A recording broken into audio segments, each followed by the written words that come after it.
Welcome to Suman TV Warangal. Hanamkonda ప్రాంతంలో మరో దారుణ సంఘటన చోటు చేసుకుంది. నిజానికి అది అగ్ని ప్రమాదం అనుకున్నారు, కానీ అగ్ని ప్రమాదం కాదు, ఉద్దేశపూర్వకంగా చేసిన హత్యేనని ఇప్పుడు మనకు తెలుస్తున్న విశ్వసనీయ వార్తల వల్ల తెలుస్తుంది.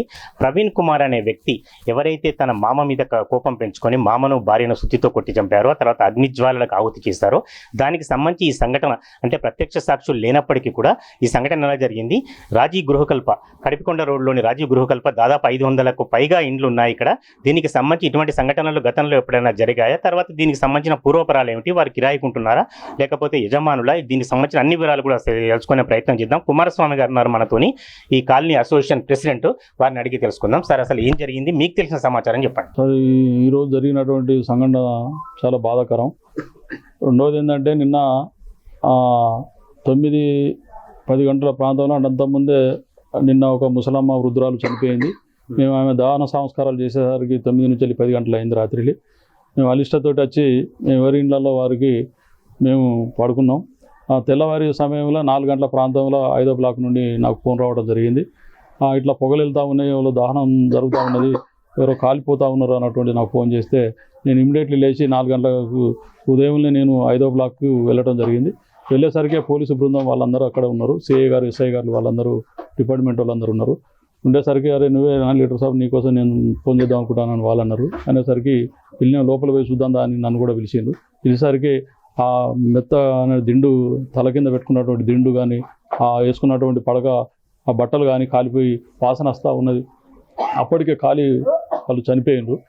ఆ వాసన భరించలేక మేము దస్తులు ముక్కు దగ్గర పెట్టుకొని లోపలికి వెళ్ళి గమనించినాం, చూసేసరికి వాళ్ళు శవాలై ఉన్నారు.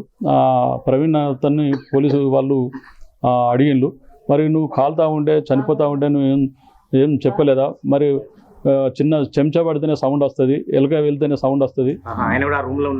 ఆ రూమ్లో ఆయన కూడా ఉన్నాడు. మరి మీరు ముగ్గురు ఉన్నారు అన్నటువంటిది అంటా ఉన్నావు కదా, మరి వారి అత్తగారు లేరు, మీరు ముగ్గురు ఉన్నారా అంటా ఉన్నారు. మరి నీకు చిన్న చెంచా పడితేనే సౌండ్ వస్తుంది, ఎలుకపోతేనే సౌండ్ వస్తుంది, మరి వాళ్ళు కాలుతా ఉంటే అరుస్తూ ఉంటే నీకు వినపడలేదా అన్నటువంటి ప్రశ్నించారు వాళ్ళు. ప్రశ్నిస్తే నాకేం తెలియలేదు, వాళ్ళు పోసుకున్నారు, చనిపోయిన తర్వాత నా బిడ్డ ఉన్నది, 6 నెలల బిడ్డను, పసిగుడ్డను నేను తీసుకొని వచ్చి నేను ఎదురుగా ఉన్నటువంటి వాళ్ళను దర్వాజా కొట్టిన. ఆ డోర్ కొడితే వాళ్ళు లేచి వచ్చి చూసేసరికి అప్పటికి చనిపోయి ఉన్నారు, కాలుతా ఉన్నారు అన్నటువంటిది ఆ వ్యక్తి కూడా చెప్పిండు. చెప్పిన తర్వాత వాళ్ళు నువ్వు ఉండగా చనిపోవడం అన్నటువంటి కరెక్ట్ కాదు, నువ్వు లేకపోతే వేరే విషయం అన్నటువంటిది వాళ్ళకు అనుమానం వచ్చింది. అట్లాగే అడిగిన తర్వాత కిందికి రావడం జరిగింది. కిందికి వస్తూ ఉంటే ఇతను అప్పటికే వాళ్ళ బంధువులకు వీళ్ళకి ఫోన్ చేసిండట, ఇట్లా కాలిపోతూ ఉన్నారు, చాలా ప్రమాదాలు ఉన్నది అన్నటువంటిది వాళ్ళ బంధువులకు ఫోన్ చేసి చెప్పిండట ఈయన ప్రవీణ్ అతను. వాళ్ళు అప్పటికి ఒక్కొక్కరు వాళ్ళ బంధువులు వస్తూ ఉన్నారు. 4 నుంచి 5-6 సమయానికి వచ్చేసరికి వాళ్ళ బంధువులు వచ్చిండ్రు. ఒక్కొక్కరు వస్తూ ఉంటే వాళ్ళ మరదలను కానీ వాళ్ళని కానీ వాళ్ళ అత్తమ్మను వాళ్ళ అందరినీ బంధువులను పోలీసు వాళ్ళు అడిగితే చాలా మంచివాడు, మంచి బుద్ధిమంతుడు, అమాయకుడు, ఆయన దగ్గర అలాంటి ఏం లేవు అన్నటువంటిది వాళ్ళు కూడా చెప్పారు. పోలీసు వాళ్ళు నన్ను కూడా అడుగుమన్నారు, వాళ్ళ బంధువులను ఒకసారి మీరు కూడా అడగండి అంటే నేను కూడా అడిగాను. వాళ్ళ మరదలను కానీ మిగతా వాళ్ళ అత్తమ్మను కానీ వాళ్ళ మామయ్యను, చిన్న మామయ్య అంటే వాళ్ళని కూడా అడిగితే చాలా మంచివాడు, అమాయకుడు, వాళ్ళ బిడ్డకే మొన్న ఏదో జరిగితే చెయ్యికి ఫ్రాక్చర్ ఏదో అయితే నేనే చూసుకుంటా, నేనే చేసుకుంటా అన్నటువంటి మమ్మల్ని కూడా రానియలేదు, అంత మంచి వ్యక్తి అయినా అన్నటువంటి వాళ్ళు కూడా చెప్పిండ్రు. మేము అడిగితే కూడా అదే పద్ధతిలో చెప్పిండు. మరి ఏమన్నా సౌండ్ రాలేదా, ఇది రాలేదా, అది రాలేదంటే నాకేం తెలియలేదు, ప్రమాదం జరుగుతుంది కాబట్టి అవాకైనా నేను నా చిన్న బిడ్డను సంకలేసుకొని నేను వచ్చిన బయట అలా డోర్ కొట్టినా అన్నటువంటి సేమ్ అదే మాట చెప్పిండు. అప్పటికే సుత్తితో కొట్టింది అనేది ఒక ప్రచారం ఉంది, మాకు తెలియదు అప్పటికి ఆయన చెప్పినటువంటి మాట. అయితే ఎదురుగా వాళ్ళు వచ్చిన అన్నటువంటిది చెప్పిన తర్వాత అప్పటికి సమయం గడుతూ ఉన్నది. ఉదయం 7 గంటల నుంచి 8 గంటల ప్రాంతంలో ఫోరెనిక్స్ అన్నటువంటి సిబ్బంది వచ్చింది.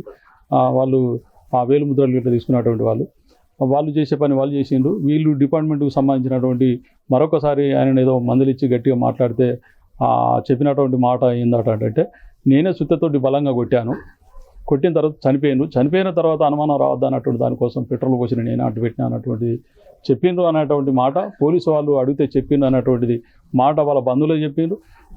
మా ముందట కూడా పోలీసు వాళ్ళే దాన్ని డిక్లరేషన్ చేసి చెప్పినటువంటి పరిస్థితి ఉన్నది. అంటే వాళ్ళు చెప్పేంత వరకు మాకు తెలియదు ఈయన చుట్టతోటి కొట్టి చంపినంచట. కాబట్టి ఏదేమైనా సమస్య పరిష్కరించుకోవాలంటే ఎన్నో సమస్యలు ఉన్నాయి, మేధావులు ఉన్నారు, చంపడం అన్నటువంటిది కరెక్ట్ కాదు. అంటే మన మనుషులము మానవులము పరిష్కార మార్గాలు ఎన్ని ఉన్నాయి, పోలీస్ స్టేషన్లు ఉన్నాయి, మేధావులు ఉన్నారు, మీలాంటి మీడియా ఉన్నది, నా ప్రెస్ మిత్రులు ఉన్నారు. ఇట్లాంటి సమస్యల పరిష్కారం కోసం మేము కూడా కమిటీకి ఉన్నాం కదా, మాకు సమస్య ఏదైనా ఉంటే చెప్పడం చేస్తే మేము కూడా ఎంతో కొంత మాకు తోచిన వృతభక్తిలాగా మేము చెప్పే ప్రయత్నం చేస్తుంటే ప్రాణాలు పోతే తిరిగి వచ్చేటువంటి కాదు కదా, ఇది బాధాకరమైనటువంటి విషయం. ఇవాళ మేము చెప్పేటువంటి మా కమిటీ వైపు నుంచి వెళ్ళి దయచేసి ఉన్నటువంటి ఇప్పుడు యువత ఎవరికైతే ఉన్నదో మేము ఒకటి మా ఆలోచన మేరకు మేము చెప్పదలుచుకున్నాం.